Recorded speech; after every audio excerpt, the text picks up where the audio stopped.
और एलजी का फ़ैसला जो है ये इनके बेतुके फ़ैसले पहले से आ रहे हैं और ऐसे फ़ैसले में लगातार जो मज़दूर वर्ग है वही निशाने पे होता है। एक बार फिर से रिक्शे वाले निशाने पे हैं।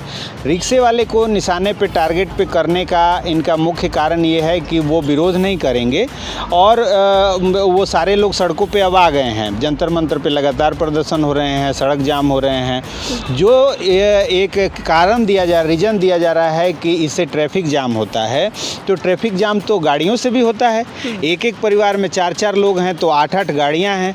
किसी के लिए पार्टी जाने की अलग गाड़ी है, कॉलेज जाने के लिए अलग गाड़ी है, ड्यूटी जाने के लिए अलग गाड़ी है। उस पर आपका तो कोई रोल नहीं लगता, लेकिन रिक्शे वाले को ईजिली टारगेट किया जा रहा है। और चुनाव जैसे जैसे नज़दीक आएगा ये जोर पकड़ेगा मामला, और इसके बाद क्या होगा कि इसका रिजल्ट बहुत ज़्यादा भुगतना पड़ेगा बीजेपी को। ऐसे ही वो 20 साल से सत्ता में 25 साल से नहीं है दिल्ली में, पूरे देश पे शासन कर रही है बीजेपी, लेकिन दिल्ली बहुत दूर है। कहते हैं ना अभी दिल्ली दूर है, तो इस बार भी लगता है कि दिल्ली दूर है और उसको दूर करने में ये लोग कोई कसर नहीं छोड़ रहे। दिल्ली से एक खबर आई है, लगातार खबरें भी चल रही हैं तमाम चैनलों पे। कहा जा रहा है कि दिल्ली में ई रिक्शा बैन किया जाएगा, क्योंकि लॉजिक दिया गया है कि ट्रैफिक लगाते हैं ई रिक्शा वाले। मेरे साथ राजकुमार जी हैं, इनसे जानेंगे कि ट्रैफिक क्यों लगता है और कैसे लगता है, और एलजी को क्या ई रिक्शा ही दिखाई दे रहा है। सर क्या कहेंगे, जिस तरह से एक खबर आई है कि एलजी कह रहे हैं कि ई रिक्शा बैन होगा, ऐसी खबर चल रही है, तो ई रिक्शा वालों का क्या होगा? देखिए, ई रिक्शा को आसानी से टारगेट किया जा सकता है। जो मज़दूर वर्ग है उस पर बहुत ज़्यादा अटैक होता है, हमेशा होता रहा है। और ये जो सरकार है ख़ास करके वो मज़दूरों को ज़्यादा टारगेट कर रही है। और दिल्ली में सबसे बड़ा एक फ़ायदा सरकारों को मिल जाता है, इस बात का मिल जाता है कि आम आदमी इस बात को नहीं समझ पाता कि ये जो कार्य क्षेत्र है ये किसके अंडर आता है। कोई पार्टी ये कह के निकल जाती है कि ये केंद्र के अंडर आता है, कोई पार्टी ये कह के निकल जाती है कि ये राज्य के अंदर आता है, कोई ये कह के निकल जाता है कि ये राज्यपाल के अंदर आता है, क्योंकि दिल्ली केंद्र शासित प्रदेश है। उसी का फ़ायदा यहाँ मिलता है नेताओं को, और राजनीति करते हैं। यहाँ पे ये जो फैसला है ये एलजी का है, और एलजी का फ़ैसला जो है ये इनके बेतुके फ़ैसले पहले से आ रहे हैं और ऐसे फ़ैसले में लगातार जो मज़दूर वर्ग है वही निशाने पे होता है। एक बार फिर से रिक्शे वाले निशाने पे हैं। रिक्शे वाले को निशाने पे टारगेट पे करने का इनका मुख्य कारण ये है कि वो विरोध नहीं करेंगे और वो सारे लोग सड़कों पे अब आ गए हैं। जंतर मंतर पे लगातार प्रदर्शन हो रहे हैं, सड़क जाम हो रहे हैं। जो एक कारण रीज़न दिया जा रहा है कि इससे ट्रैफिक जाम होता है। तो ट्रैफिक जाम तो गाड़ियों से भी होता है। एक परिवार में 4-4 लोग हैं तो 8-8 गाड़ियां हैं। किसी के लिए पार्टी जाने की अलग गाड़ी है, कॉलेज जाने के लिए अलग गाड़ी है, ड्यूटी जाने के लिए अलग गाड़ी है। उस पर आपका तो कोई रोल नहीं लगता, लेकिन रिक्शे वाले को ईजिली टारगेट किया जा रहा है। तो ये गलत है, इसको ऐसा नहीं करना चाहिए। इनको जो भी कोई पॉलिसी है तो सोच समझ के बीच का रास्ता निकालना चाहिए, और बीच का रास्ता निकाल के फिर सामने लाना चाहिए। लेकिन एलजी ने अगर इतना बड़ा फैसला दिया है, इतना बड़ा कानून लागू किया है कि बैन होना चाहिए, तो कुछ ना कुछ तो सोचे ही होंगे। उनका जो फैसला होता है वो ऐसे ही होता है। दिल्ली में 5000 से ज़्यादा पेड़ कटवा दिए।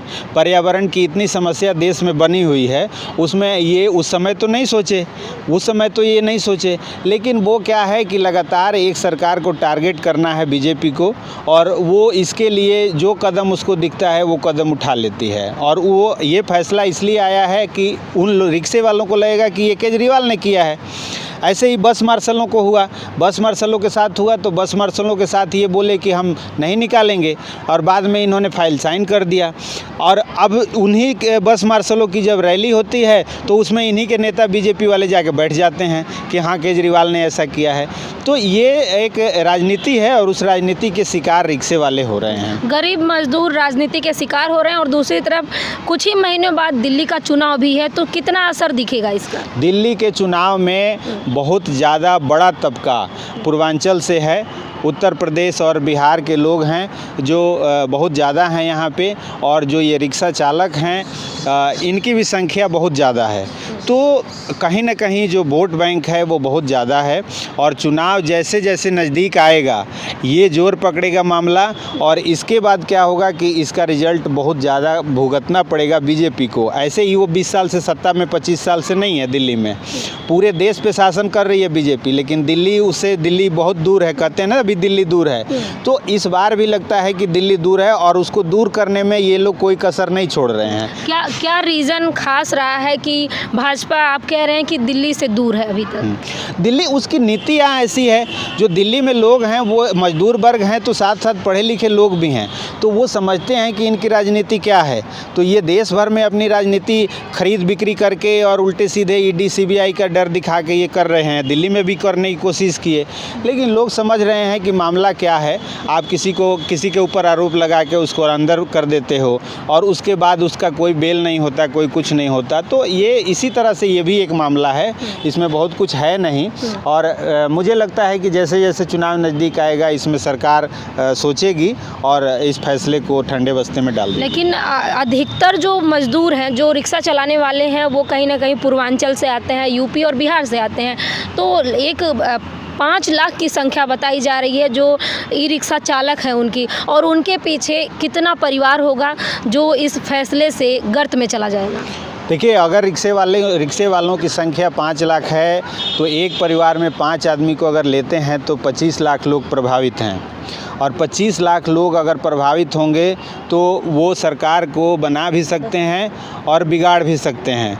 तो इसलिए एक बहुत बड़ा मुद्दा है और सरकार को इस पे विचार करना चाहिए, और अगर विचार नहीं किया तो खमियाजा भुगतेगी सरकार, और ये जो चुनाव है ये फिर दिल्ली दूर हो जाएगी बीजेपी से। अभी जो थोड़ा बहुत बीजेपी को लग रहा था कि दिल्ली का वोटर उन्हें वोट देगा, तो क्या इस फैसले से अब वोट कट जाएंगे? बिल्कुल कटेंगे। ये फैसले, इस तरह से कई फैसले हैं।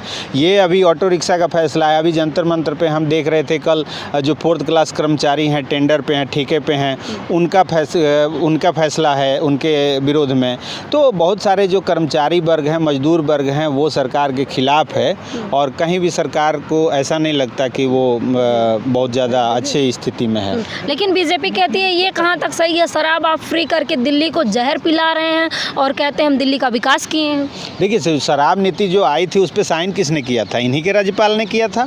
उस समय तो आपने ओके कर दिया। आज कोई कानून बनाने के लिए केजरीवाल सरकार अगर बिल लेके आती है तो आप रिजेक्ट कर देते हो कि नहीं ये ठीक नहीं है। तो आप शराब नीति का क्यों नहीं विरोध किए? आप भी रिजेक्ट कर देते, आपने तो साइन कर दिया। और जब शराब नीति जब लागू हो गई तो उसके बाद आपके ही एलजी एक आके उसको रद्द कर देते हैं। तो ये आप ही के लोग हैं, चिट भी मेरी पट भी मेरी, तो ये दोनों नहीं चलेगा ना। लोग समझ चुके हैं, और जो अब सामने आ रहा है मामला धीरे धीरे खुल के आ रहा है कि इनकी वित्त मंत्री ही लिपटी हुई हैं उसमें। तो देश का इतना बड़ा स्कैंडल इनके साथ जुड़ा हुआ है, और ये रिक्शे वाले और खमचे वाले और रेडी वाले पे अपना वो उतार रहे हैं। तो ये होने वाला नहीं है, और आने वाले समय में इनको भुगतना पड़ेगा। एलजी जिस तरह से कहते हैं कि हमारा कोई रोल नहीं है, और आम आदमी पार्टी कहती है कि हमको एलजी कोई काम नहीं करने दे रही, हम दिल्ली का भला चाहते हैं, विकास चाहते हैं, लेकिन एलजी हमें बार बार रोक देती है। ये आरोप रहता है आम आदमी पार्टी का, जो दिल्ली के पार्टी है, एक बड़ी पार्टी है। तो क्या स्टैंड होगा? क्या पार्टी अपना पल्ला झालेगी या एलजी अपना पल्ला झाल देंगे? देखिए, मामला तो ये है ही कि जो कोई काम अगर केजरीवाल लेके आते हैं बिल, तो एलजी पहले खड़े कर देते हैं हाथ कि ये आपके हित में नहीं आता, हमारे हित में आता है। आपने देखा होगा पिछले दिनों द्वारका में, दिल्ली में चौराहे पर छोटे छोटे जो फव्वारे लगे हैं उसका उद्घाटन एलजी कर रहे हैं। तो अब एलजी को ऐसे काम के लिए, फुट ओवर ब्रिज के लिए उद्घाटन के लिए बुलाया जा रहा है। तो जिस तरह से छोटे छोटे कामों का भी श्रेय एलजी लेने में लगे हुए हैं, तो उस तरह से तो ये लगता है कि सरकार को किसी तरह से नीचे गिराने का एक साजिश है, और उसी साजिश का हिस्सा ये सारा है। अच्छा, तो ये साजिश की शिकार जो हो रही है सिर्फ और सिर्फ दिल्ली की जनता हो रही है, क्योंकि रेहड़ी पटरी वाले हों या ई रिक्शा वाले हों, खामियाजा उन्हीं को भुगतना पड़ रहा है क्या? हाँ, बिल्कुल, दिल्ली के ही लोग शिकार हो रहे हैं। जो इनकी राजनीति है उसमें बीच में दिल्ली की जनता ही पिस रही है। उसको अच्छे रोड नहीं मिल रहे हैं, अच्छे सड़कें नहीं मिल रही हैं, कभी निगम के कर्मचारियों की सैलरी रुक जाती है, कभी कुछ हो जाता है। तो अगर ऐसे आपस में खींचातानी चलेगी तो सरकार कैसे चलेगी? पहले भी सरकारें रही हैं, शीला दीक्षित इतना दिन मुख्यमंत्री रही, बीच में अटल जी की सरकार रही, उनके भी एलजी रहे, तो ऐसा कुछ नहीं हुआ है। लेकिन जब से केजरीवाल जी आए हैं तो उनके साथ लगातार हो रहा है। तो ये तो गलत है और आने वाले समय में इसका बहुत ज़्यादा खमियाजा भुगतना पड़ेगा। तो देखिए, सर का कहना है कि एलजी का निर्णय गलत है।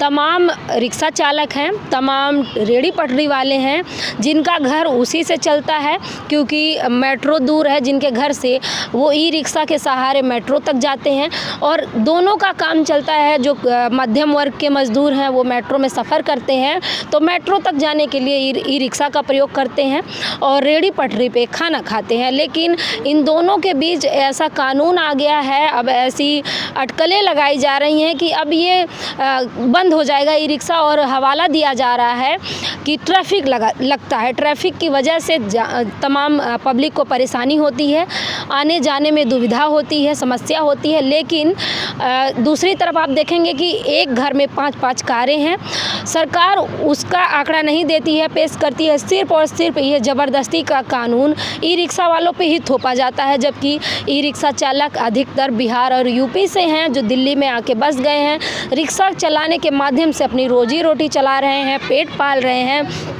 और ऐसे में एक बड़ी आबादी है जो मजदूरी करके रिक्शा चला के घर चला रही है। लेकिन सरकार अब ये भी नहीं चाह रही है। और अब मैं आपकी जानकारी के लिए बता दूं कि एलजी जो हैं वो बीजेपी के हैं और आम आदमी पार्टी का आरोप रहता है, हरदम ये आरोप रहता है कि एलजी लगातार उनके काम में बाधा बनते हैं। जैसे ही कोई कानून, कोई बिल आम आदमी पार्टी लाती है, एलजी कहीं ना कहीं रुकावट बन जाते हैं और पिसती है दिल्ली की जनता। जो आम जनता है, रोज़मर्रा की ज़िंदगी जीने वाली, कमाने खाने वाली, वो पिसती है। इस खबर पे आपकी क्या राय है, क्या प्रतिक्रिया है, क्या करेंगे अब रिक्शा चालक? आपको क्या लगता है? कमेंट बॉक्स में अपनी प्रतिक्रिया हमें ज़रूर दीजिएगा। धन्यवाद।